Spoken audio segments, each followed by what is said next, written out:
ये पहली बार को मिलना भी कितना पागल कर।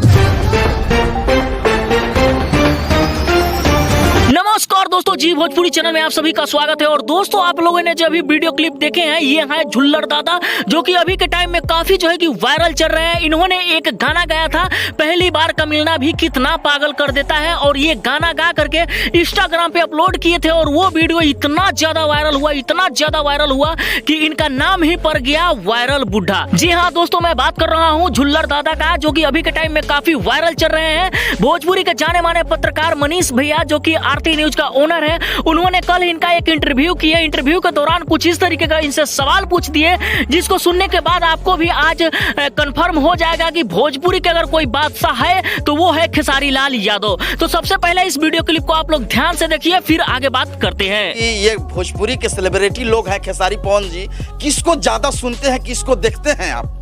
मैं खेसारी भैया खेसारी के अपने सेलिब्रिटी मानते हैं, पवन सिंह के नहीं? पहले गाना वाना अच्छा गाते थे, लेकिन अभी अब नहीं गाते हैं क्या? वो आता नहीं। तो दोस्तों, आप लोगों ने देखा कि किस तरीके से मनीष भैया झुल्लर दादा से एक सवाल पूछते हैं कि भोजपुरी में दो सेलिब्रिटी हैं, एक है खेसारी लाल यादव तो दूसरा है पवन सिंह, आप इन दोनों में से किसको सेलिब्रिटी मानते हैं? तो झुल्लर दादा बोलते हैं कि मैं खेसारी भैया को मानता हूं। तो फिर मनीष भैया एक सवाल पूछते हैं कि पवन सिंह को क्यों नहीं? तो वो बोलते हैं कि पहले कुछ अच्छा गाते हैं, अब कुछ अच्छा नहीं गा पाते हैं। पहले जो उनका आवाज निकलता था, अब उस तरीके का आवाज नहीं निकलता। तो दोस्तों, आप लोगों ने समझ चुके होंगे कि भोजपुरी के अगर कोई बादशाह है तो वो है खेसारी लाल यादव। अगर आप भी खेसारी लाल यादव जी के सच्चे वाले फैन हैं तो हमारे चैनल को सब्सक्राइब करके वीडियो को लाइक जरूर कर लीजिएगा। और चलिए मिलते हैं नेक्स्ट वीडियो में न्यू अपडेट के साथ।